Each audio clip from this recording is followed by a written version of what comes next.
बघितलं होतं. व्याकरणिक सीट झाला आपला, काल मुद्दा क्लिअर, आपला अँटी डिफिक्शन लॉ क्लिअर झाला, बरोबर. आणि आपण काल कुठे गेलो होतो, हां शेड्यूल पण आपण सगळे बघून घेतले. सर कोणतरी आला, मला सांगा आपण काल काय बघणार, रिमूव्हल. हां स्पीकरचा ऑफिस सुद्धा बघितलं आपण का, बरोबर ना. राजीनामा रिमूव्हल मध्ये आता आपल्याला ते बघायचं की यांची रिमूव्हल कशी होते, बरोबर. आपल्याला आज ते शिकायचं कारण की ते खूपच इम्पॉर्टंट आहे. पहिला प्रश्न होतो की आपण सभापतीला पदावरून दूर करू शकतो का. यस करू शकतो. लोकसभेच्या उपसभापतीला पदावरून दूर करू शकतात, अगदी करू शकतो. 100% पदावरून दूर करू शकतो, बरोबर. पण सगळ्यात महत्त्वाचा मुद्दा येतो की सर यांना जर पदावरून दूर करायचं असेल तर प्रस्ताव कोणता असतो, तो प्रस्ताव कोणता असतो, तो प्रस्ताव कोणता असतो, तो प्रस्ताव विद्यार्थी मित्रांनो कोणता असतो, मूळ प्रस्ताव. कोणता प्रस्ताव, मूळ. तर इंग्लिशमध्ये काय म्हणतो आपण, सबस्टॅन्टिव्ह.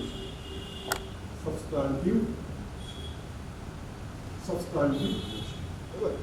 तर तुम्हाला आहे प्रश्न विचारतं, आहे तुम्हाला प्रश्न असा विचारतं, एखाद्या व्यक्तीची जर रिमूव्हल करायची असेल संसदेमधून तो प्रस्ताव कोणता, तो कोणता प्रस्ताव असतो, मूळ प्रस्ताव. कोणता प्रस्ताव असतो, कोणता प्रस्ताव असतो, मूळ प्रस्ताव, सबस्टॅन्टिव्ह मोशन. तो तुम्हाला पहिलाच प्रश्न पडतो की एक मूळ प्रस्ताव, पर्यायी प्रस्ताव किंवा उपपर्यायी प्रस्ताव हे काय. म्हणून मी तुम्हाला काल पहिलेच त्याची सगळी इन्फॉर्मेशन दिली. मूळ प्रस्ताव म्हणजे काय, संसदेमधून कोणत्याही व्यक्तीची रिमूव्हल करायची असेल तर सगळ्यात पहिले तो प्रस्ताव म्हणताना आपण म्हणतो मूळ प्रस्ताव. तर उपपर्यायी प्रस्ताव, पर्यायी प्रस्ताव म्हणजे काय, हा पर्याय चालू असताना, हा तिथे डिस्कशन चालू असताना काय करा, याला बंद करा, याला बंद करा आणि हा पर्याय डिस्कस करणं चालू करा. म्हणजे पब्लिक इम्पॉर्टन्स मॅटर डिस्कस करणं चालू करा.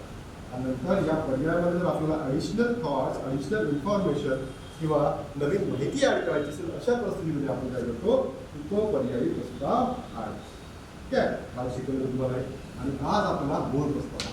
मग मला सांगा, लोकसभेच्या सभापतींना जर पदावरून दूर करायचं असेल तर मी राज्यसभेमध्ये प्रस्ताव मांडू का, मूळ प्रस्ताव. राज्यसभेमध्ये मांडू का, नाही. राज्यसभेमध्ये मांडायचा नाही. कुठे मांडायचा, लोकसभेमध्ये. कुठे मांडायचा, मूळ प्रस्ताव लोकसभेत. ठीक आहे. आता मांडला आपण सभापतीच्या विरुद्ध.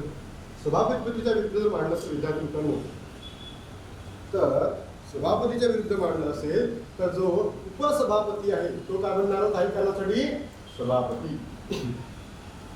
जे सभापती आहे ते काय म्हणणार, आपण सभापतीला करायचं आहे, जे उपसभापती आहे ते काय म्हणणार, काही कालावधीसाठी सभापती बनेल, बरोबर. मग हे सभापती काय करते, त्याला ऍक्सेप्ट करेल किंवा रिजेक्ट करेल, ऍक्सेप्ट करेल किंवा रिजेक्ट करेल. पण हा मूळ प्रस्ताव आणण्यासाठी मिनिमम लोकसभेच्या 50 सदस्यांचा काय पाहिजे हो, पाठिंबा पाहिजे. म्हणजे प्रस्ताव आणण्यासाठी काय, हा प्रस्ताव आणण्यासाठी किती लोकांचा पाठिंबा पाहिजे, 50, बरोबर. 50 दिवसाला काय 50 लोकांचा पाठिंबा दिला आणि मग काय केलं, सभापती म्हणजे जो उपसभापती काय सभापती बनला त्याला ऍक्सेप्ट करेल किंवा रिजेक्ट. सभापतीने रिजेक्ट केला, रिजेक्ट केला, तिथे संपला. पण सभापतीने काय केलं, त्याला ऍक्सेप्ट केला. सभापतीने काय केलं, त्याला ऍक्सेप्ट केला विद्यार्थी मित्रांनो. मग काय होतं की हा प्रस्तावाला 14 दिवस दिला. 14 दिवस कशाला, जो सभापती आहे ना, जो सभापती आहे म्हणजे जो मुख्य सभापती होता त्याला जर पदावरून काढायचं होतं, बरोबर, या सभापतीला 14 दिवस मिळतात. भाऊ तू तुझ्या बाजू मांड, म्हणजे तू निर्दोष आहे, तुला काही सबूत द्यायचे आहे, तुला काही पुरावे द्यायचे आहे की तुला तुझं मत मांडायचं असेल तर त्यासाठी त्याला 14 दिवस. आणि 14व्या दिवसानंतर विद्यार्थी ते बहुमत मोजलं जातं. बहुमत मोजलं जातं. काय हो, बहुमत. हा तुम्हाला प्रश्न पडतो, सर बहुमत म्हणजे काय, बहुमत म्हणजे काय, त्याला इंग्लिशमध्ये म्हणतो आपण मेजॉरिटी. मग सगळ्यात पहिले मी तुम्हाला सांगतोय की तुमच्या संविधानामध्ये किती प्रकारच्या मेजॉरिटी दिली आहे. तुमच्या संविधानामध्ये आर्टिकल नंबर 368 मध्ये किती प्रकारच्या बहुमत दिले, तुम्हाला सर 4. सामान्य, बरोबर, दुसरं विशेष, तिसरं प्रभावी आणि चौथं पूर्णतः नाही. कलम नंबर 368 मध्ये फक्त 2च का दिला, बहुमत दिला. तुमचं 2च बहुमत दिला. पहिलं बहुमत म्हणजे विशेष प्लस राज्यांचं होकारीकरण. आणि दुसरं म्हणजे विशेष प्लस पूर्णतः बहुमत. म्हणजे आयोगाने जर तुम्हाला आता प्रश्न विचारला आहे की आर्टिकल नंबर 368 नुसार, आर्टिकल नंबर 368 नुसार आपण भारतामध्ये संविधानामध्ये, भारताच्या संविधानामध्ये 3 प्रकारे चेंज करू शकतो. 3 प्रकारे चेंज करू शकतो. तर स्टेटमेंट काय आहे? बरोबर, 3 प्रकारे चेंज करू शकतो. किती प्रकारे? 3 प्रकार. पण तुम्हाला जर आयोगाने प्रश्न असा विचारला की तुमच्या आर्टिकल नंबर 368 मध्ये, आर्टिकल नंबर 368 मध्ये 3 प्रकारचे बहुमत दिले. किती प्रकारचे? 3 प्रकारचे. तर स्टेटमेंट काय असेल? चुकीचं. कारण विद्यार्थी मित्रांनो, आर्टिकल नंबर 368 मध्ये फक्त आणि फक्त 2 प्रकारचे बहुमत दिले आहे. ते म्हणजे विशेष प्लस राज्यांचे होकारीकरण, म्हणजे तिथे पूर्ण राज्य नाही, तिथे हाफ ऑफ द स्टेट आहे. आणि शेवटचा जो क्रायटेरिया आहे, शेवटचं जे बहुमत आहे ते विशेष प्लस पूर्णतः बहुमत. म्हणजे विद्यार्थी मित्रांनो, तुमच्या एवढं लक्षात आलं असेल की आज आपण जे शिकणार आहोत ना, तर आपल्याला बहुमत कोणतं लागणार आहे, कुठे कोणतं बहुमत लागतं, हे सगळ्यात शिकणं इम्पॉर्टंट आहे. कारण की जोपर्यंत आपल्याला हे समजणार नाही तोपर्यंत तुमचे असंख्य डाऊट्स क्लिअर होणार. बरोबर? आपण बघा, तिथे कोणतं बहुमत लागतं, यांना पदावरून करण्यासाठी कुठं कोणतं बहुमत लागतं. तुम्ही जर लक्ष्मीकांत सरांची बुक वापरत असाल, तुमच्याकडे 4th एडिशन असेल, त्याच्यामध्ये ना पूर्णतः बहुमत, त्याच्यामध्ये काय लिहिलं? पूर्णतः बहुमत. आणि जर तुम्ही त्याची 5th एडिशन, 6th एडिशन आणि 7th एडिशन वापरत असाल, त्याच्यामध्ये स्पेशल स्पेशल. पण विद्यार्थी मित्रांनो, हे दोन्ही बहुमत लागत नाही. किती दिलं? काय चुकीचं दिलं. म्हणजे लक्ष्मीकांत सरांच्या बुकामध्ये सुद्धा चुका आहेत. ठीक आहे? लक्ष्मीकांत बुकांच्या जे सर आहेत, जे लक्ष्मीकांत बुक आहे, त्यांच्या बुकामध्ये सुद्धा चुका दिलेल्या आहेत. विद्यार्थी मित्रांनो, त्यांना जे बहुमत लागतं ते मी आता तुम्हाला शिकवतो. ठीक आहे? म्हणजे तुम्हाला आता बहुमतावर कोणताही प्रश्न आयोगाने विचारला तरी तो चुकीचा निघणार नाही. ठीक आहे? आता आपण बहुमत. ठीक आहे? पण तुम्हाला लक्षात असं, पण लक्षात वाटतं सभापती लोकसभा समितीला काढायचा आहे, म्हणून उपसभापती काय म्हणला? सभापती म्हणला. मग जर काढायचं तर कोणता प्रस्ताव मांडला? मूळ. किती लोकांनी मांडला पाहिजे? 50. मांडला तर किती दिवसाचा वेळ पाहिजे? 14 दिवसाचा. आणि 14 दिवसानंतर आपण काय करतो? बहुमत पास करतो. आणि तो बहुमत आपल्याला शिकायचा. बहुमत शिकायचं. ठीक आहे? आणि बहुमत आपण शिकणारा विद्यार्थी मित्रांनो, ते बहुमत आहे आर्टिकल नंबर 368. पण आर्टिकल नंबर 368 जेव्हा आपण शिकतो ना विद्यार्थी मित्रांनो, तर कशासाठी शिकतो की आपल्याला हे सगळे बहुमत शिकायचे आहेत. पण आर्टिकल नंबर 368 मध्ये फक्त आणि फक्त 2 प्रकारचे बहुमत दिले आहेत. फक्त आणि फक्त 2 प्रकारचे. जर मी तुम्हाला आता हे शिकवलं ना, हे बहुमत, प्रभावी बहुमत, तुम्हाला हे नंतर शिकावंच लागेल. तुम्हाला हे शिकवलं तरी हे कन्फ्युजन नाही. म्हणून मी तुम्हाला सगळे बहुमत एकासोबत शिकवतो. पण मी जेव्हा स्टेटमेंट वापरतो तर ते माझ्या शब्दांकडे तुम्ही लक्षपूर्वक ऐका की आर्टिकल नंबर 368 मध्ये किती प्रकारचे बहुमत आहेत? 2 प्रकारचे. पण तुमच्या संविधानामध्ये 3 प्रकारे अमेंडमेंट करू शकतो. तुमच्या संविधानामध्ये 3 प्रकारे अमेंडमेंट करू शकतो. तुम्हाला त्या कोणत्या? ती म्हणजे आता सांगितलं 2 हे, आणि तिसरं म्हणजे विद्यार्थी मित्रांनो सामान्य बहुमत. सामान्य म्हणजे एक विशेष, दुसरं विशेष. बरोबर? त्या 3 प्रकारे आपण आपल्या संविधानामध्ये चेंजेस करू शकतो. किती प्रकारे? 3. आणि जर विचारलं आर्टिकल नंबर 368 मध्ये किती आहे? 2 मिळते. किती आहे बहुमत? 2. विशेष प्लस राज्यांचं सहकारीकरण, आणि दुसरं म्हणजे विशेष प्लस पूर्णतः बहुमत, आणि तिसरं म्हणजे सामान्य. पण ते आर्टिकल नंबर 368 मध्ये मेन्शन केलेलं नाही. म्हणून आपण नेहमी म्हणतो आर्टिकल नंबर 368 मध्ये 2 बहुमत आहेत. विशेष प्लस राज्यांचं सहकारीकरण, आणि दुसरं म्हणजे विशेष प्लस पूर्णतः बहुमत, आणि तिसरं आहे सामान्य. पण विद्यार्थी मित्रांनो, ते आर्टिकल नंबर 368 मध्ये नमूद केलेलं हे वेगळं. मग तुम्हाला प्रश्न विचारला की संविधानामध्ये तीन बहुमतामुळे किंवा संविधानामध्ये 3 प्रकारे बदलाव करता येतो. अगदी बरोबर. ठीक आहे? आता आपण इथून डायरेक्ट आपण पुढे जाणार आहे घटना दुरुस्ती की संविधानामध्ये कशा चेंजेस करतात, संविधानामध्ये काय होतं काय नाही. ठीक आहे? आणि तुमच्या आज सगळ्या डाऊट्स तुमच्या नजरेमध्ये जे पॉलिटिकल सगळे डाऊट्स आहेत ना, ते आता गव्हर्नमेंटनी काय केलं, राज्यसभेमध्ये बहुमत सुद्धा घेतलं नाही, डायरेक्ट पास करून टाकले 3 फॉर्म घ्यायचे. बरोबर? आता तुमच्या सगळ्या कन्सेप्ट लक्षात येईल, तुम्हाला सगळं समजेल की काय आहे आणि काय नाही. बरोबर? आता तुमच्या मी तर सगळ्या लक्षात येईल. पार्ट नंबर 20 घटना दुरुस्ती. घटना पार्ट नंबर 20 घटना दुरुस्ती, बरोबर. पार्ट नंबर 20 घटना दुरुस्ती. आर्टिकल नंबर 360, बरोबर. 360, बरोबर. त्याला घेतला आपण साऊथ आफ्रिका. साऊथ आफ्रिका तुम्हाला एक्झाम मध्ये काय देणार माहिती आहे का? South America. साऊथ अमेरिका नाही, साऊथ अमेरिकेतून घेतलेलं नाही आहे. काय आहे ते? आफ्रिका. तुम्हाला साऊथ दिसेल आणि हे पण दिसेल, तुम्हाला टिक करून द्या. नाही, साऊथ आफ्रिका, अमेरिका. ठीक आहे. सगळ्यात पहिले प्रश्न, सर मग आपल्या संविधानाला आपण चेंज करू शकतो का? यस, आपल्या संविधानाला आपण बदलाव करू शकतो. म्हणून आपल्या संविधानाला काय म्हणतो आपण? Living document. म्हणून आपल्या संविधानाला काय म्हणतात? तो लिव्हिंग डॉक्युमेंट. हा प्रश्न UPSC ने विचारला 2018 ला. भारताच्या संविधानाला काय म्हणतात? काय म्हणतात? Living document. म्हणजे काय हो? काळानुसार आपण बदलत गेलो. जसं जसं आपलं परिवर्तन पाहिजे आपण बदलत गेलो. आणि समय, परिवर्तन ही समय का नियम आहे, बरोबर. Change is the only constant. Changes होणार आहेत लाईफमध्ये, कोणी येऊ चेंज होणार म्हणजे होणार, बरोबर. निसर्गाला ज्या गोष्टी पाहिजेत तोच तो ठेवतो आणि बाकीच्या सगळ्या गोष्टी संपून जातात, बरोबर. निसर्गाला जे पाहिजे तोच तो ठेवतो. विद्यार्थी मित्रांनो, तुम्हाला असं वाटत असेल की तुम्हाला शेफ्टी होती मागे, ही तुम्ही गाळली आहेत. नाही, निसर्गाने गाळली, तुम्ही नाही गाळली, बरोबर. निसर्ग माणसाला कधीही संपू शकतं, पण माणूस निसर्गाला कधीही संपू शकत नाही. हा माणसांच्या किंवा या मानवी शरीरांच्या किंवा मानवांच्या लोकांमध्ये यायला हवं डोक्यामध्ये की निसर्ग माणसाला कधीही संपू शकतो, पण विद्यार्थी मित्रांनो, माणूस निसर्गाला कधीही संपू शकत नाही. लिव्हिंग डॉक्युमेंट, लिव्हिंग डॉक्युमेंट, जीवन पुस्तक आहे. का? कारण की आतापर्यंत आपण 104 अमेंडमेंट केली आहे. 104 अमेंडमेंट म्हणजे बघा, या 70 वर्षाच्या कालावधीमध्ये आपण 104 अमेंडमेंट केल्या. किती अमेंडमेंट केल्या? 104 अमेंडमेंट. किती अमेंडमेंट? 104. सर तुम्हाला सर खूप झालेलं हो या 70 वर्षामध्ये, म्हणजे डबलच झालं ना, दरवर्षी 2, बरोबर की नाही. विद्यार्थी मित्रांनो, तोच तो आहे. म्हणून आपल्या संविधानाला काय म्हणतात? Living document. की वेळेनुसार आपण काय केलो? बदलत गेलो. आपण वेळेनुसार काय झालं? चेंज होत गेलो. म्हणून आपल्या संविधानाला काय म्हणतो? Living document.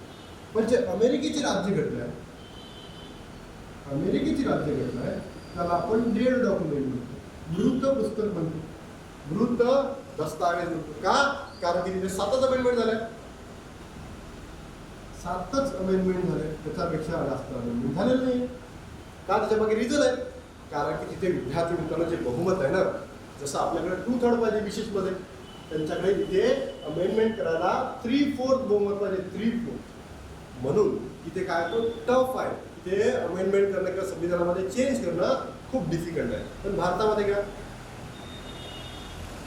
राज्यसभामध्ये सदस्य असले, वोटिंग घ्यायची ना, डायरेक्ट पास करायचं, तुला माहीत सांगायची गरज नाही, बरोबर.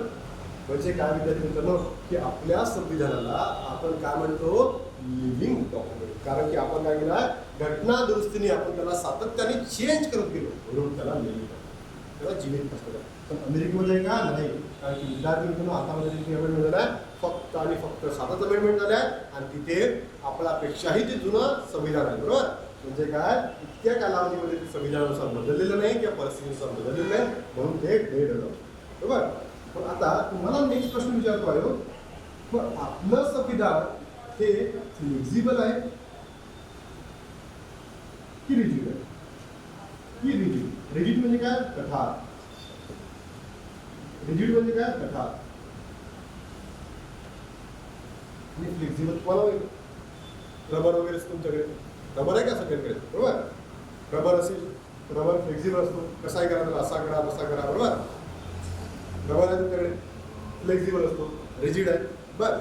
रिजिड म्हणजे काय? कठार, बरोबर. एखादी तुम्ही नॉन लिव्हिंग थिंग द्या, दगड घ्या, त्याला किती दाबा समजणार, रबरला किती दाबा, किती एवढा तो चालू, बरोबर.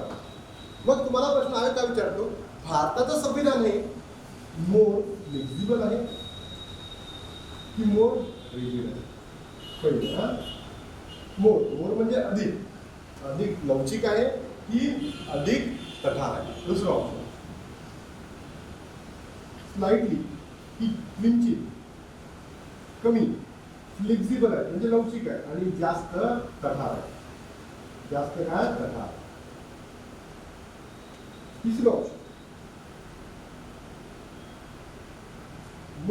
फ्लेक्झिबल म्हणजे लवचिक अँड मिनिमम लेस, आणि तिसरं ऑप्शन आहे मित्रांनो की दोन्ही रिजिड आहे, म्हणजे फ्लेक्झिबल पण आहे फक्त रिजिड आहे. तर मला सांगा काय असायला पाहिजे, कारण की तुम्हाला आता सांगितलं की आपल्या भारत देशामध्ये 104 अमेंडमेंट झाल्या आहेत, म्हणजे जे आपल्या देशाचं संविधान आहे ना हे काय मित्रांनो मोर फ्लेक्झिबल आहे, मोर फ्लेक्झिबल आहे. आपल्या देशाचं संविधान काय मित्रांनो जास्त लवचिक आहे. काय आहे? जास्त लवचिक आहे. म्हणजे काय त्याच्यामध्ये आपल्याला परिस्थितीनुसार आपण चेंज करू शकतो.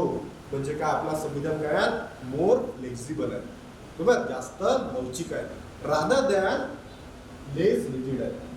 म्हणजे काय कमी प्रकार आहेत. म्हणजे काय तुम्हाला बहुमत सुद्धा वापरता येतं, तुम्हाला 2/3 सुद्धा बहुमत आहे.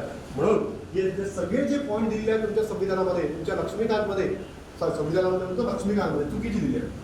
म्हणून तुम्ही काय लक्षात ठेवणार आता की 368 मध्ये किती अमेंडमेंट्स आहेत? 2. 368 मध्ये किती अमेंडमेंट्स आहेत? 2. बरोबर. मग सोबतच संविधानामध्ये अमेंडमेंट किती प्रकारे करता येतं? किती प्रकारे करता येतो? 3 प्रकारे अमेंडमेंट करतो. किती प्रकारे करता येतं? 3 प्रकारे. जसं म्हणून तुम्ही आता सांगतो इथे 2 म्हणतात तिथे 3 म्हणतात ना. 368 मध्ये 2 बहुमत दिलं आहे, तर सामान्य बहुमताने सुद्धा आपण त्याच्यामध्ये चेंज करू शकतो. सामान्य बहुमताने सुद्धा चेंज करतो म्हणून 3 आला एवढं. नंतर आपण त्याला लिव्हिंग डॉक्युमेंट काय म्हणतो, कारण की आतापर्यंत आपण किती अमेंडमेंट दिला आहे? 104 अमेंडमेंट दिला आहे. म्हणजे आपलं संविधान परिस्थितीनुसार काय झालं आहे? बदललेलं आहे, बरोबर. अमेरिकेसारखा नाही. मग ते फ्लेक्झिबल आहे, रिजिड आहे. आपलं संविधान काय मित्रांनो मोर फ्लेक्झिबल आहे आणि स्लाइटली रिजिड आहे. कारण की आतापर्यंत आपण जसं आपल्याला पाहिजे तसं संविधान आपण चेंज करतो. इथपर्यंत लक्षात आलं सगळ्यांना? इथपर्यंत लक्षात आलं का सगळ्यांना? इथपर्यंत लक्षात आलं का सगळ्यांना? सांगा मला. Very very thank you. असा रिप्लाय जर तुम्ही म्हणजे तुम्हाला अजून छान छान शिकवत आहे, बरोबर. तुम्ही जर मला रिप्लाय दिला नाही मग काय होईल? मला समजेल ना तुम्हाला समजत आहे नाही समजत आहे, मी इतर बरोबर करत राहील, बरोबर. आपलं कम्युनिकेशन होणार नाही. आणि जेव्हा विद्यार्थी 2 वे कम्युनिकेशन असतं, बरोबर. तिथे तुम्हाला माहिती आहे का आता तितकं इफेक्टिव्हली कम्युनिकेशन होत नाही, तितकी इफेक्टिव्हली आपले थॉट्स तुमच्यापर्यंत पोहोचू शकतात, बरोबर. तुम्ही मला रिप्लाय दिला तर आपले थॉट नक्की तुमच्यापर्यंत पोहोचतील, बरोबर. घटना आता मी तुम्हाला या घटना दुरुस्तीमध्ये सगळ्या तुम्हाला काय शिकवणार आहे? बहुमत शिकवणार आहे. तुम्ही कधी विसरू शकणार नाही, बरोबर.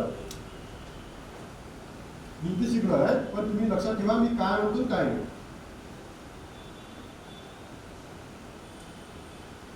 पहिली तुम्ही सामान्य त्याला सिंपल मेजॉरिटी म्हणतो. दुसरी तुम्ही प्रमाण,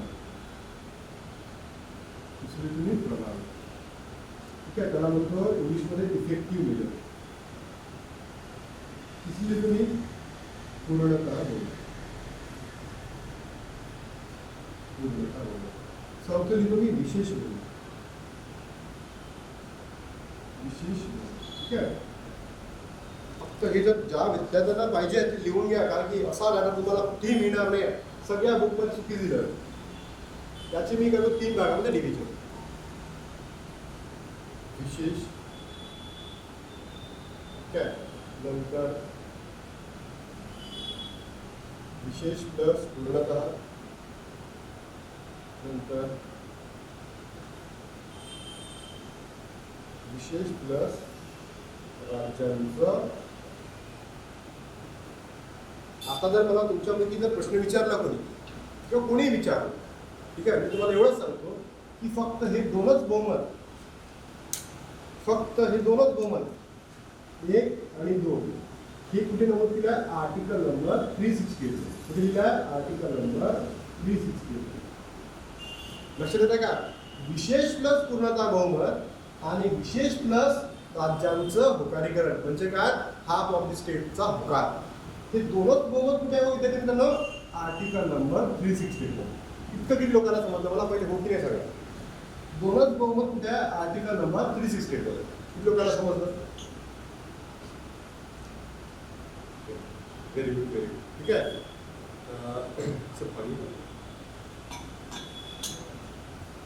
ठीक आहे. थँक्यू तुम्हाला समजलं. ठीक आहे. पण भारताच्या संविधानामध्ये आतापर्यंत किती प्रकारे अमेंडमेंट करू शकतो? भारताच्या संविधानामध्ये आतापर्यंत किती प्रकारे अमेंडमेंट करू शकतो आपण? किती प्रकारे? 3 प्रकार. सामान्य बहुमत, विशेष बहुमत आणि विशेष प्लस राज्यांचं अवकाळी. Absolutely fine. Very good, very good. आता तर सर मग मला सर मग एवढे बहुमत काय शिकवतात? अरे आपला इथे नाही आहे, आर्टिकल नंबर 360 मध्ये नाही, पण आपल्या संविधानामध्ये यूज होतात की नाही? होतात. पण आपल्याला सगळे बहुमत इथे शिकणे इम्पॉर्टंट आहे. जर मी तुम्हाला आज वेगळं शिकवलं असतं ना, मग मला हे बहुमत शिकवलं तुम्हाला पुन्हा 3-4 लेक्चर द्यावं लागेल. म्हणून मी एकाच लेक्चरमध्ये तुम्हाला सगळं समजून आलो आणि तुमचे प्रत्येक डाऊट इथे क्लिअर कर. Simple exam. तुम्हाला माहिती आहे आपले ऑनलाईन क्लासेस आहेत, बरोबर? ऑनलाईन तुम्हाला शिकून राहिले. तर तुम्हाला माहिती आहे तुमच्या क्लासची स्ट्रेंथ किती ती मला सांगू शकता? एखादी जण मला सांगू शकता की तुमच्या क्लासची स्ट्रेंथ किती होती? एखादी जण मला सांगू शकता की तुमच्या क्लासची स्ट्रेंथ किती होती? किती होती? 20 पकड. किती होती? 60. किती होती? टोटल नंबर ऑफ स्टुडंट किती होते तुमच्या क्लासमध्ये? 60. किती होते? 60. एक मिनिट, काय झालं? कुणी काय 80 होती, 200 होती. Very good. चालेल, आपण 80 पकडू. चालेल, काही प्रॉब्लेम नाही. किती पकडू आपण? 80. तर झाले 200 म्हणजे 200 पकडू. चालेल, काही प्रॉब्लेम नाही. आपण कितीही पकडलं चालेल, कारण की आपल्या सगळ्यांचा कन्सेप्ट क्लिअर आहे. सगळ्यांच्या कन्सेप्ट क्लिअर होणार आहे. म्हणजे तुम्ही कितीही पकडा तुम्हाला डाऊट राहणार. किती? 200 पकडले. किती पकडले? 200. टोटल किती आहे? 200. मग मला तुम्ही सांगा, 200 लोक दररोज क्लासला येतात का? सांगा बरं मला. 200 लोक आपल्या क्लासला येतात दररोज? तुम्हाला दिसतं? तुम्हाला किती ऑनलाईन आहे? Very good. अगदी बरोबर. नाही, अगदी बरोबर. म्हणजे मी असं म्हणू का की माझी ही टोटल स्ट्रेंथ आहे, ही टोटल स्ट्रेंथ आहे. पण प्रेझेंट असणारी जी माझी स्ट्रेंथ आहे ती वेगळी असते का? अगदी बरोबर. प्रेझेंट किती आहे आज? मला दिसतं किती आहे? बघू द्या मला. किती दिसतात मला? 21. Very good. किती आहे दिसतात मला? 21. म्हणजे ही काय माझी 21 काय? Present strength. म्हणजे आजची उपस्थित पदसंख्या. उपस्थित पदसंख्या ही काय? पूर्ण सदस्य. आता जर मी तुम्हाला आज बोर केलं, बरोबर, किंवा मी तुम्हाला सांगितलं एखादी होमवर्क दिलं, तर मला सांगा तुम्ही उद्या सगळेच लोक होमवर्क करून येणार का? मी तुम्हाला नेहमी काही ना काही काल होमवर्क दिलं होतं, मला माहिती तुम्हाला केलं पण नाही, बरोबर, आणि मला तुम्ही विचारलं सुद्धा नाही. जर मी तुम्हाला आज होमवर्क दिलं काही, मी तुम्हाला आज होमवर्क दिलं तर तुम्ही सगळेच लोक करून येणार का? नाही. बट सर आम्ही कसं करणार? आमची थोडी एक्झाम आहे सर, तुमची एक्झाम आहे, तुम्ही एक्झाम करा, बघ नाही असं म्हणणार तुम्ही, बघ नाही विद्यार्थी मित्रांनो. पण मी जर तुम्हाला होमवर्क दिलं तर तुम्ही होमवर्क करायला पाहिजे. पण तुमच्यापैकी काही लोक असतात की त्यांना आठवत नाही, ते होमवर्क करतात पण काय होतं त्याचं लक्षात राहत नाही. ते होमवर्क करतात पण मित्राला पाठवून देतात, म्हणतात सर मी होमवर्क केला आहे पण मी म्हणजे मला आठवत नाही की मित्राला दिला, बरोबर, असं होऊ शकतं. मग म्हणजे सांगा, मी तुम्हाला जेव्हा उद्या विचारतो किती लोकांनी होमवर्क केला आहे, तुम्ही मला सांगता की सर आम्ही 10 लोकांनी काय केलं? ॲक्च्युअलमध्ये होमवर्क केलेला आहे. 10 लोकांनी काय केलं हो? ॲक्च्युअलमध्ये होमवर्क केलेला आहे. म्हणजे काय हो? 3 प्रकारचे आपल्याकडे सदस्य मिळतात आपल्याला. एक हाऊसची टोटल स्ट्रेंथ, दुसरं प्रेझेंट, ज्या दिवशी वोटिंग आहे, ज्या दिवशी मतदान आहे, ज्या दिवशी आपल्याला बहुमत सिद्ध करायचे आहे त्या दिवशीची स्ट्रेंथ. आणि तिसरं म्हणजे काय? ॲक्च्युअल मतदान करणारे. तिसरं म्हणजे काय? ॲक्च्युअल मतदान करणारे म्हणजे वोटिंग करणारे. हे एक्झाम्पल समजलं का सगळ्यांना? एक्झाम्पल समजलं? फक्त एक्झाम्पल समजलं, आपण काही शिकवलं नाही, फक्त एक्झाम्पल समजलं का तुम्हाला?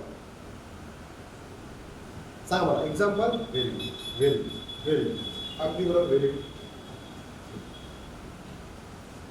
एक्झाम्पलच समजायचं महत्त्वाचं, की एक्झाम्पल समजलं ना तुम्हाला आता एकही डाऊट राहणार नाही.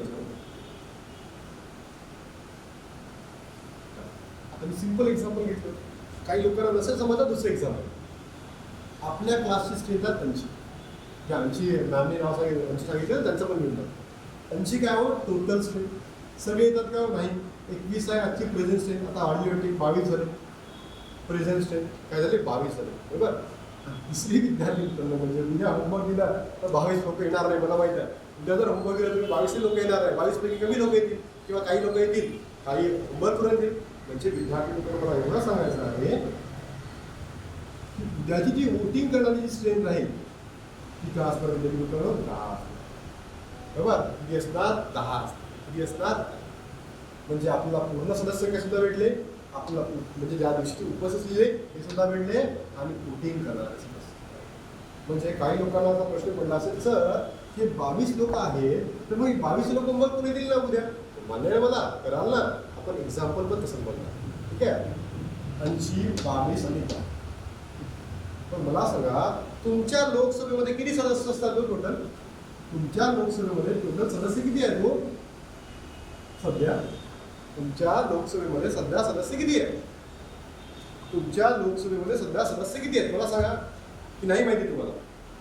मी शिकवलं तुम्हाला किती आहे 500 500 व्हेरी गुड 540 533 543 543 कारण की 2 अँग्लो होते त्यांना पण काढून टाकलं ही टोटल आहे. आता तुम्हीच विचार करा तुमच्यासाठी एवढ्या कोरोनाच्या कालावधीमध्ये बरोबर महाराष्ट्र सरकारने या बार्टी मार्फत किंवा या क्लास मार्फत तुमच्यापर्यंत पोहोचण्याचा काय केला आहे निर्धार केलेला आहे. तरी सुद्धा आपल्या क्लासला मुलं येत नाही बरोबर फ्री ऑफ कॉस्ट आहे.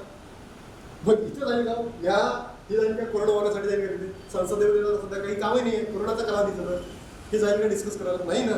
म्हणजे आपण एक्झाम्पल करतो हे काय 543 काय टोटल सदस्य. पण सगळे जातात का दररोज नाही जात का नाही. आपण बघू ज्या दिवशी वोटिंग होतं त्या दिवशी गेलो किती जर तिथे गेले उपस्थित होते 500 आणि दुसऱ्या दिवशी विद्यार्थी आता हे 500 आहे सगळेच वोटिंग करतात का मला सांगा. मेजॉरिटीवाले पण आहेत आणि अपोजिशनवाले पण आहेत. राहुल गांधींनी वोटिंग केलं का नाही केलं वोटिंग.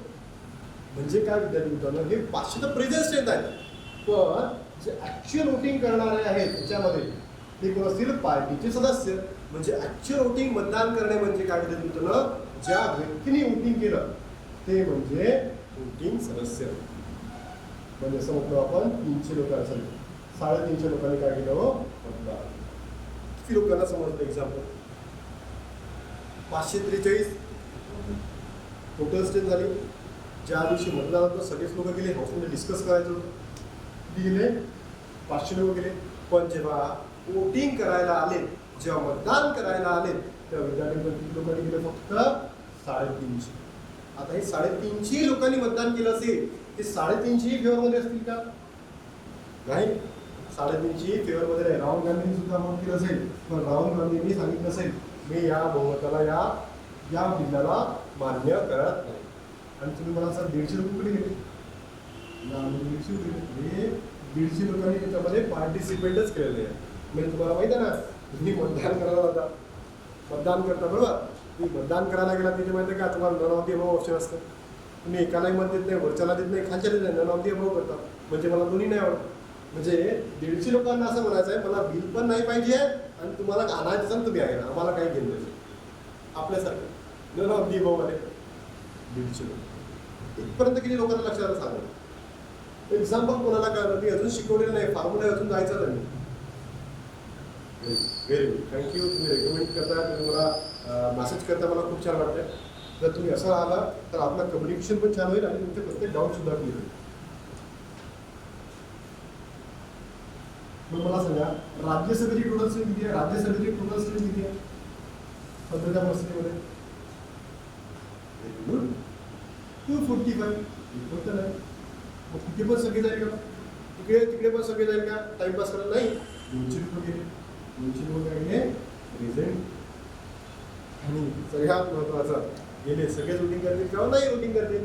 म्हणजे काय वोटिंग करणारा सदस्य किती आहे तो 150. हे माझं एक्झाम्पल होतं. आणि आता या सगळ्यांचे फॉर्म्युले मी तुमच्या लक्षात आणून देतो आणि नंतर तुमचे असंख्य याच्यातूनच प्रत्येक डाऊट तुमचे क्लिअर होईल. म्हणजे तुमचा हा जो पार्ट नंबर 20 आहे ना इथेच संपून जाईल. पार्ट नंबर 20 तुमचा आज इथेच संपून जाईल पूर्ण पार्ट. एक नाही छोटासा नाही पूर्ण पार्ट. या सामान्य बहुमताचा फॉर्म्युला आहे greater than 50% of voting members. Voting म्हणजे काय जे ऍक्च्युली मतदान करणार आहे ते सदस्य. Greater than 50% greater than 50% of voting members of house.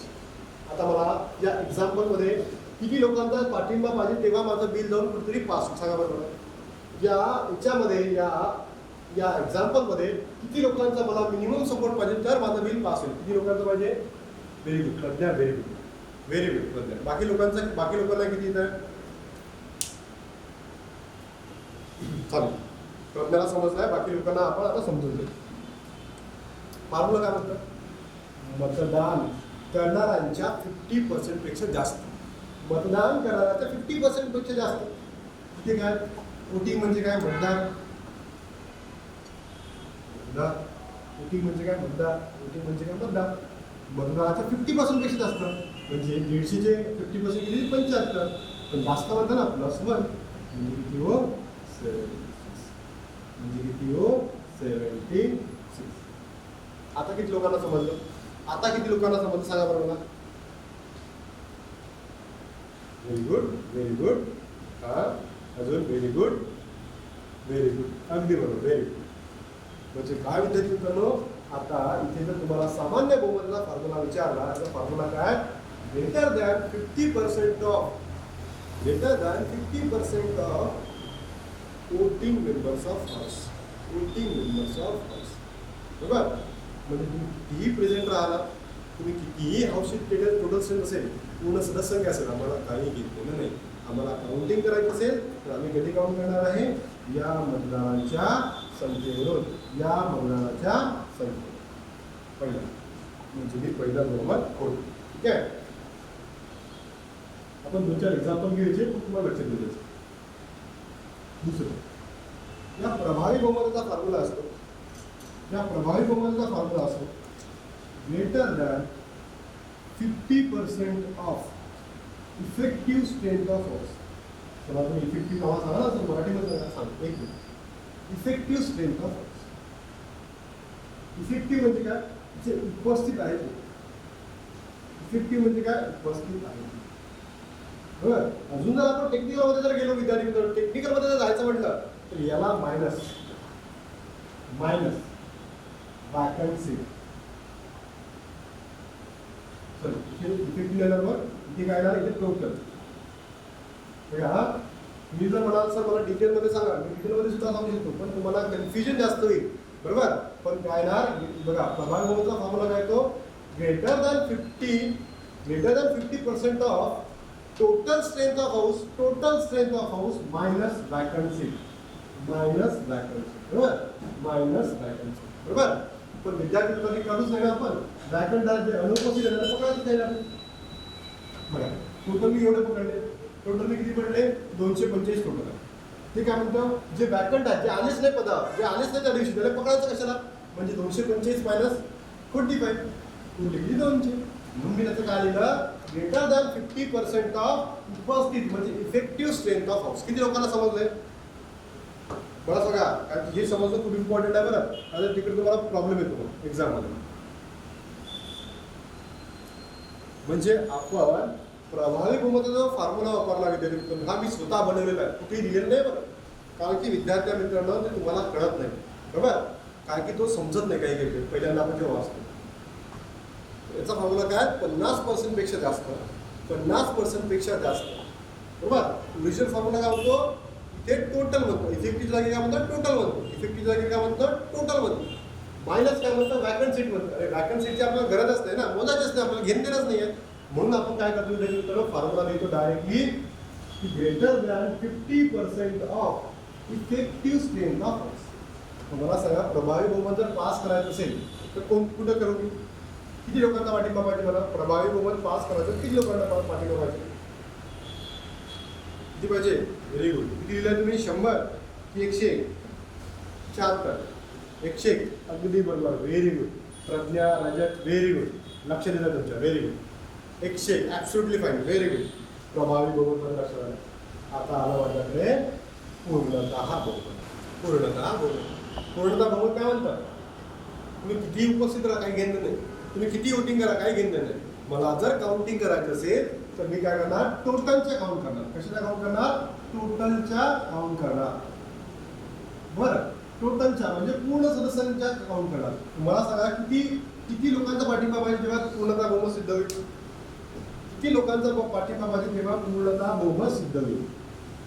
किती पाहिजे? टोटलचे अर्धे म्हणजे किती हो? टोटलचे अर्धे म्हणजे किती?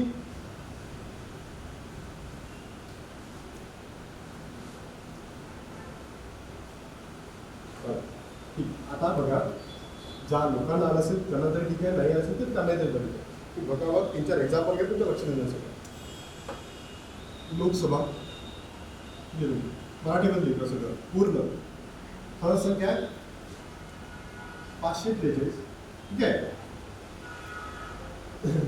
उपस्थित वाले लिहितो मी 500 आणि असं लिहितो मतदानाला लिहितो मी 400. ठीक आहे. दुसरं एक्झाम्पल घेतो. 100 आहे टोटल स्ट्रेंथ, ही आहे 80 आहे प्रेझेंट आणि मतदान करणारे 7. दुसरं एक्झाम्पल घेतो. 245 200 150. तिसरं एक्झाम्पल घेतो. 200 150. ठीक आहे. आता मला सगळ्यांचं उत्तर पाहिजे. बघा एवढे घेतो मी एक्झाम्पल, मला सगळ्यांकडून परफेक्ट उत्तर पाहिजे. परफेक्ट. आता मला पूर्णता बहुमत सिद्ध करायचं. पूर्णता बहुमत. ठीक आहे. पूर्णता बहुमत सिद्ध. याचा फॉर्म्युला काय? ग्रेटर दॅन म्हणजे 50% पेक्षा जास्त हौशी पूर्ण सदस्य संख्या. हौशी पूर्ण सदस्य संख्या. तुम्हाला सांगा या एक्झाम्पलमध्ये मला पूर्णता बहुमत सिद्ध करायचं आहे. या बहुमतामध्ये या एक्झाम्पलमध्ये तुम्हाला कोणता किती लोकांचा पाठिंबा पाहिजे? या एक्झाम्पलमध्ये मला किती लोकांचा? Very good check, very good, very good. 1 2 3. बाकी कुठे गेले? Very good, very good. हा चला या लवकर करा. अगदी बरोबर. म्हणजे काय? 101. बरोबर. आता मला इथे हे बहुमत सिद्ध करायचं आहे. मला इथे कोणतं बहुमत सिद्ध करायचं आहे? पूर्णता बहुमत. त्याचा फॉर्म्युला काय? Greater than 50% of total strength of house. किती लोकांचा पाठिंबा पाहिजे इथे या एक्झाम्पलमध्ये? Very good. 1 2 3 1 2 3 1 2 3. Very good. कोणतं? 1 2 3. Absolutely fine. Very good. या बहुमतामध्ये किती लोकांचा पाठिंबा पाहिजे बरं? या बहुमतामध्ये किती? अगदी बरोबर 51. Absolutely correct. अगदी बरोबर विद्यार्थी. या बहुमतामध्ये 243 पूर्णता बहुमत डिवाइड बाय 2 + 1. Very good. अगदी बरोबर. म्हणजे तुम्हाला सगळे डाऊट्स आता तुमचे संपले. कळलं का? क्लिअर झालं का पूर्णता बहुमत? क्लिअर झालं का पूर्णता बहुमत? पूर्णता बहुमत क्लिअर झालं का सगळ्यांचं? पूर्णता बहुमत क्लिअर झालं का? काही डाऊट असेल तर मला विचारा. क्लिअर झालं सगळ्यांना? सगळे करा ना रे बा. क्लिअर? Very good. चालेल. एक झालं. दुसरं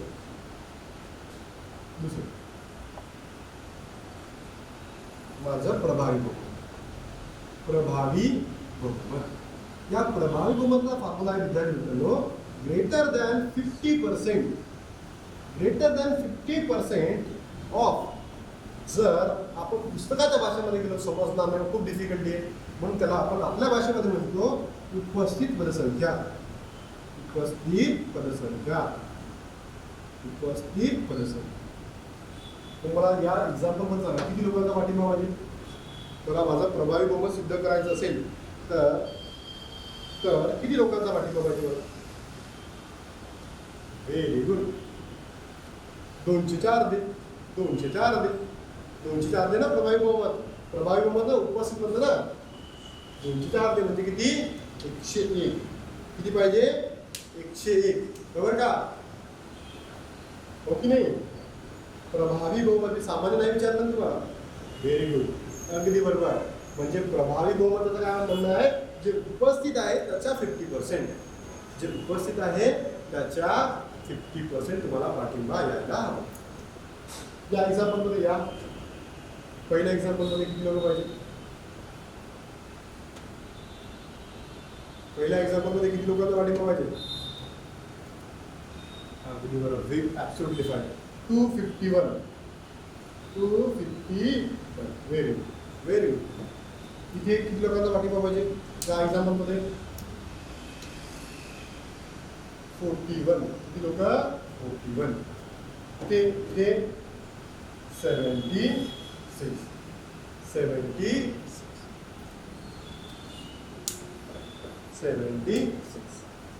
आता आहे थर्ड.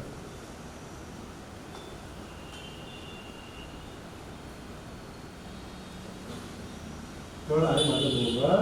विद्यार्थी काय हो? सामान्य बहुपद आहे. सामान्य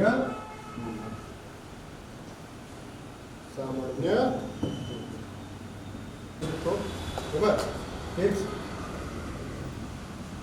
फॉर्म्युला काय सामान्यचा ग्रेटर दॅन 50% ऑफ वोटिंग म्हणजे मतदान करणारे सदस्य. मतदान करणारे सदस्य आता शिकलो 400 आहे हे काय मतदान करणार म्हणजे 200. म्हणजे आपण आता हे सगळं समजलं. सगळ्याला समजलं का? सगळ्यांचे थॉट्स क्लिअर झाले का? या बहुमताबद्दल सगळ्यांचे थॉट्स क्लिअर झाले का? सगळे सांगणारे मला व्हेरी गुड. 4-5 लोक आन्सर देतात. बाकीच्या लोकांना सगळंच ऐका माहिती का? म्हणजे तुम्हाला आता लक्षात येईल 3 बहुमत आपण शिकलो. एक सामान्य शिकलो, एक प्रभावी शिकलो आणि दुसरं म्हणजे पूर्ण करू. तुम्हाला प्रश्न विचारतो आहे की प्रभावी बहुमत कुठे वापरतात? आर्टिकल नंबर 326 मध्ये वापरत नाही. मग कुठे वापरते? तर प्रभावी बहुमत माहिती का कुठे वापरतात? जेव्हा आपल्याला लोकसभेच्या सभापतींना पदावर निवडून करायचं. कुठे प्रभावी बहुमत कुठे वापरलं जातं? लक्ष द्या. मग लिहायचं प्रभावी जेव्हा लोकसभेच्या सभापतीला पदावरून दूर करायचं आहे. कोणाला दूर करायचं आहे? लोकसभेच्या सभापतीला. लोकसभा सभापती.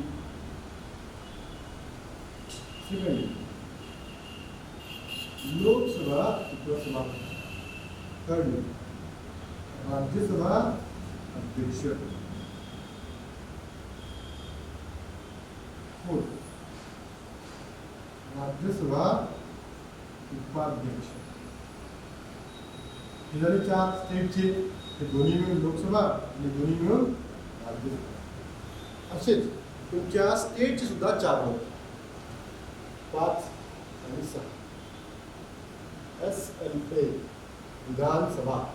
विधानसभेचा सभापती आणि विधानसभेचा उपसभापती. 7 आणि 8. SLC विधान परिषद अध्यक्ष आणि म्हणजे तुम्हाला एवढं लक्षात आलं असेल विद्यार्थ्यांनो मी तुम्हाला कुठून घेऊन चाललो बरोबर. प्रभावी बहुमत इथे आता स्पीकरवरून आपण बरोबर स्पीकरवरून आपण कुठे फिरायला इथे का? कारण की जोपर्यंत तुम्हाला प्रभावी बहुमत समजलं नाही की काय होतं कसे वर्किंग होतं तोपर्यंत सभापतीला पदावरून काढून काही अर्थ नाही. समजणार नाही. आपल्या कन्सेप्ट क्लिअर होणार नाही. म्हणून मी तुम्हाला इकडे प्रभावी म्हणजे जर तुम्हाला विचारलं तुमच्या संविधानामध्ये प्रभावी बहुमताचा वापर कुठे होतो? इफेक्टिव्ह मेजॉरिटीचा वापर कुठे होतो? कुठे होतो? लोकसभेच्या सभापतीला. लोकसभेच्या उपसभापती, राज्यसभेचे उपाध्यक्ष अध्यक्ष, सभापती उपसभापती अध्यक्ष आणि उपाध्यक्ष.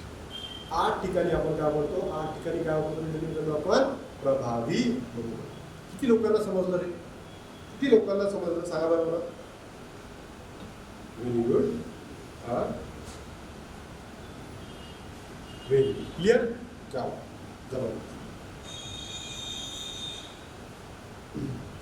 जबरदस्त. आता मला सांगा मी तुम्हाला एक एक्झाम्पल देतोय. त्याच्यामध्ये पुन्हा प्रश्न विचारतो. समजा हा सभापती आहे म्हटलं लोकसभेला सभापती. मग विचारतात लोकसभेमध्ये कोणतं बहुमत पाहिजे आणि राज्यसभेमध्ये कोणतं बहुमत. लोकसभेमध्ये कोणतं बहुमत पाहिजे आणि राज्यसभेमध्ये कोणतं बहुमत पाहिजे. समजा लोकसभा सभापतीला पदावर दूर करायचं असेल तर लोकसभेमध्ये कोणतं पाहिजे राज्यसभेमध्ये. काही प्रश्न विचारतात त्यांच्या बरोबर. मग या लक्षात कसं मला सांगा तुमच्या घरून तुम्हाला जर ढकलायचं असेल तर आईने कितीही मारलं बाबाने कुत्र्यासारखं आणलं तरी आपण जवळ घराच्या नाही जाऊ. आपलं घर आहे. प्रॉपर्टी भेटेल ना आपल्याला. आपण जर घराच्या बाहेर निघून गेलो नाही गेली म्हणजे काय प्रॉपर्टीसाठी आपण घराच्या बाहेर जाऊ. पण जर तुम्ही घराच्या बाहेर गेला आई वडिलांनी रागवला आणि तुम्ही निघून गेला तुम्हाला मित्राच्या घरी पाठवलं. मित्राच्या घरी तुम्ही गेला खूपच जवळचा मित्र आहे मला पाहिजे म्हणून जायचं आणि थांबलं. तर मित्राच्या आईने म्हटलं 2-3 दिवस तुम्ही थांबले, तर मी तुला म्हटलं अरे किती दिवसापासून हा थांबणार आहे, किती दिवस आपल्याकडे थांबणार आहे. मी असं म्हटलं ना जेणेकरून तुमचा इगो हर्ट होईल, बरोबर, आणि तुम्ही तिथून निघून जाणार. म्हणजे काय, सरळ मला म्हणायचं आहे, जो ज्या हाऊसचा सदस्य आहे, जो ज्या हाऊसचा सदस्य आहे किंवा पार्ट आहे, जो ज्या हाऊसचा सदस्य आहे किंवा पार्ट आहे, त्या हाऊसमध्ये काय लागेल, तुम्हाला डिफिकल्ट लागेल. म्हणजे कोणतं लागेल, हो प्रभावी. कोणतं लागेल, प्रभावी. आणि दुसऱ्या हाऊसमध्ये कोणतं लागेल, हो सामान्य. दुसऱ्या हाऊसमध्ये कोणतं लागेल, सामान्य. म्हणजे तुमच्या घरातून तुम्हाला बाहेर काढणं थोडं डिफिकल्ट काम आहे, पण तुमच्या मित्राच्या घरून तुम्हाला बाहेर काढणं सोपं काम आहे. फक्त एक सेंटर लागेल आई, त्याच्या आईला किती दिवसापासून आपल्याकडे राहणार आहे, किती दिवस राहणार आहे, बरोबर, म्हणजे सामान्य. म्हणजे लोकसभाचा उपसभापती आणि सभापती यांना जर पदावरून दूर करायचं असेल तर लोकसभेमध्ये कोणतं बहुमत लागेल, प्रभावी. आणि राज्यसभेमध्ये काय, सामान्य, बरोबर. आणि मी जर एकदा ॲब्सोल्युटली वेगळं म्हटलं की राज्यसभेच्या अध्यक्षांना आणि उपाध्यक्षांना पदावरून दूर करायचं असेल तर राज्यसभेमध्ये प्रभावी लागतं आणि लोकसभेमध्ये सामान्य. किती लोकांना आत्तापर्यंत कळलं, किती लोकांना आत्तापर्यंत समजलं, जो ज्या हाऊसचा सदस्य आहे, जो ज्या हाऊसचा सदस्य आहे सोबतला भाग आहे, अशा लोकांना विद्यार्थी मित्रांनो त्या हाऊसमध्येच का लागतं, प्रभावी आणि फॉलोड बाय सिंपल मेजॉरिटी. राज्यसभेचा अध्यक्ष आणि उपाध्यक्ष कुठले सदस्य असतात किंवा पार्ट असतात, सदस्य असतो, उपाध्यक्ष सदस्य असतात, पण अध्यक्ष असतो, भाग असतो. म्हणून राज्यसभेमध्ये कोणतं पाहिजे आपल्याला, इथे राज्यसभेमध्ये प्रभावी पण फॉलोड बाय सिंपल मेजॉरिटी. सगळ्या लोकांना कळालं का, जितकेही लोक उपस्थित आहेत सगळ्यांना कळालं का, सांगणार आहे. काही लोकांनी सांगितलं मला, व्हेरी व्हेरी व्हेरी व्हेरी म्हणजे 8 ठिकाणी कोणतं वापरतो आपण, प्रभावी. ठीक आहे.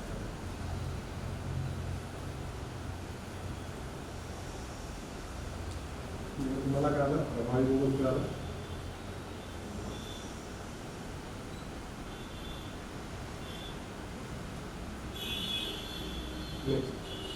Simple majority.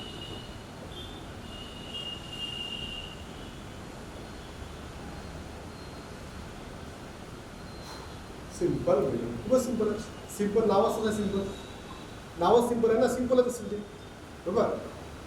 पुढे लाव, महाराष्ट्राचं नाव चेंज करायचं, महाराष्ट्राचं नाव चेंज करायचं करू शकतो सिंपल मेजॉरिटी. म्हणजे कोणत्याही राज्याचं नामकरण करायचं. महाराष्ट्र आहे, महाभारत ठेवून टाकू, चालेल देशामध्ये महाभारत ठेवून टाकू. UP आहे, काय ठेवून टाकू, हनुमान ठेवून टाकू, चालतं, काही चालतं देशामध्ये, बरोबर की नाही. आपला देश धर्म येण्यापेक्षा काही चालतं देशामध्ये, बरोबर. राज्याचं नाव आपण चेंज करू शकतो, सिंपल मेजॉरिटी. जम्मू काश्मीरला आंदोलन आणलं, युतीमध्ये करावं केलं, सिंपल मेजॉरिटी. 2 राज्यापासून तिसरं राज्य फॉर्म करायचं, 2 राज्यापासून तिसरं राज्य फॉर्म करायचं, सिंपल मेजॉरिटी. 2 राज्यापासून 1 राज्य फॉर्म करायचं, सिंपल मेजॉरिटी. 2 राज्याच्या सीमामध्ये दरबदल करायचा, सिंपल मेजॉरिटी, बरोबर. म्हणजे सिंपल मेजॉरिटीने आपण आपल्या संविधानाचा पुष्कळचा भाग आपण चेंज करू शकतो, सिंपल मेजॉरिटी. म्हणजे काय, तुम्हाला माहित आहे, केंद्र सरकार पार्लिमेंट तुमचा भारताचा नकाशा कधीही चेंज करू शकतो, बरोबर. But in the help of simple majority तुम्हाला स्पेशलची गरज भासणार नाही. इतकं लक्ष झालं काय, सिंपल मेजॉरिटी. अजून दिलं परिशिष्ट 1, परिशिष्ट 1 काल टेरिटरी भाषा क्षेत्रामध्ये इन्फॉर्मेशन, परिशिष्ट 2 सॅलरी, परिशिष्ट 3 कोणतं चेंज करायचं, बरोबर. अशा ठिकाणी कोणतं लागतं, सिंपल. काय 2 झालं. तिसरं पूर्णतः.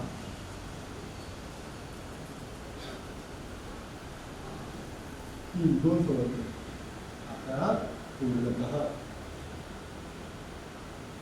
पूर्णतः म्हणजे पूर्णतः म्हणजे विद्यार्थी मित्रांनो तुम्हाला सगळ्या कन्सेप्ट क्लिअर झाल्या, पण पूर्णतः बहुमत संविधानामध्ये इतकं किती यूज होतो, इतकं नाही. तुम्हाला आता थंडीचे दिवस येणार आहेत, मस्त फिरायला जाणार तुम्ही, एकटी जाऊ का फिरायला, लॉंग ड्राईव्हवर तुम्हाला म्हटलं की एकटी जा, शक्य असेल, जाणंच शक्य नाही, कारण की आपल्याला लॉंग ड्राईव्हला कोणतरी सोबत पाहिजे, एक मित्र असो किंवा मैत्री असो, कोणतरी आपल्याला सोबत पाहिजे, बरोबर. म्हणजे काय मित्र, हा जो पूर्णतः बहुमत आहे तर याच्या मित्रासोबत किंवा मैत्रिणीसोबत किंवा यूज होतो, पण कोणासोबत, स्पेशल सोबत येतो. कोणासोबत लिहितो? स्पेशल. म्हणजे पूर्णतः बहुमत तुमच्या संविधानामध्ये सिंगल कुठेही यूज केल्या जात नाही. याला जर यूज व्हायचं असेल कोणासोबत? स्पेशल. कळालं का एवढं? इथपर्यंत 3 बहुमत कळाले का तुम्हाला? पूर्णतः, प्रभावी आणि सिंपल. इथपर्यंत लक्षात आलं? इथपर्यंत क्लिअर झालं सगळ्यांना? सगळे डाऊट्स क्लिअर झाले? काही डाऊट असेल तर मला विचारा. काही डाऊट असेल तर मला विचारा. डाऊट्स नाही आहेत, सगळं क्लिअर झालं? व्हेरी. आता जाऊ आपण स्पेशल. आता गेलो आपण स्पेशल. स्पेशल मध्ये मी तुम्हाला सांगितलं थोड्या वेळ पहिले 3 आहेत बरोबर. पण यापैकी जे तिसरं बहुमत आहे ते 2 बहुमत आर्टिकल नंबर 368 मध्ये आहेत.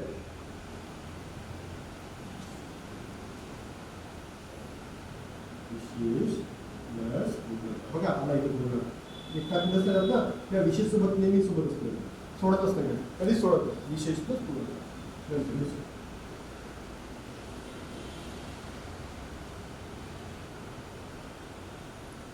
विशेष प्लस राज्यांची नोकरी. ठीक आहे. मी तुला फॉर्म्युला सांगतो मला काय. विशेष प्लस राज्यांची नोकरी फॉर्म्युला सांगतो. त्याचा फॉर्म्युला काय आहे? Greater than 50% of total state. तो म्हणजे 15 राज्यांनी हो होकार 28. तो म्हणजे 15 राज्यांनी सुद्धा तरी होकार तरी द्यायला बरोबर. पण तिसरं बहुमत आहे या आर्टिकलमध्ये येतं. लक्षात द्या. तिसरं जे बहुमत आहे मी तुम्हाला आज शिकवणार आहे हे 2 बहुमत आपण उद्या शिकवणार. 28 368 मध्ये येत नाही. जे मी तुम्हाला आता जे सांगणार आहे ते बहुमत स्पेशल बहुमत तुमच्या आर्टिकल नंबर 368 मध्ये येईल.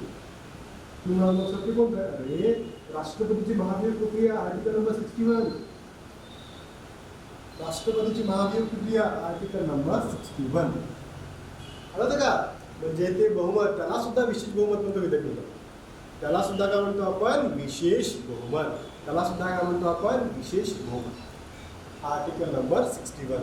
आणि आर्टिकल नंबर जो 61 मध्ये मेन्शन केला तो formula 2/3 total strength of house. 2/3 total strength of house. म्हणजे तुम्ही किती प्रेझेंट राहा, तुम्ही किती उपस्थित राहा, काही घेतले नाही. आम्हाला जेव्हा कॅल्क्युलेशन करायचं असेल तर आम्ही काढलो लोकसभेच्या 543, राज्यसभेच्या 200, राज्यसभेच्या 2/3 ऑफ 250. बरोबर. म्हणजे हे बहुमत आर्टिकल नंबर 61 मध्ये मेन्शन केलं आहे. पण आर्टिकल नंबर 368 मध्ये फक्त 2 दिले आहेत आणि ते 2 मी तुम्हाला उद्या शिकवणार. म्हणजे शिकवणार तुम्हाला आज सारख्याच प्रत्येक डाऊट्स तुमच्या मी क्लिअर करून देणार. बरोबर. हे बहुमत कोणता? आर्टिकल नंबर 61 मध्ये. आणि हे सगळ्यांनी तुम्हाला शिकवलेलं आहे. ठीक आहे. 2/3 of total strength of house आणि 2/3 ऑफ राज्यसभा. ठीक आहे. चला क्लिअर झालं इथपर्यंत? काही डाऊट असेल मला विचारा. आता मग आपण थांबू. काही डाऊट आहे कोणाला? डाऊट आहे काही? क्लिअर झालं? ठीक आहे. चला मग आपण थांबूया आणि उद्याला आपण उद्या 12 वाजता भेटूया.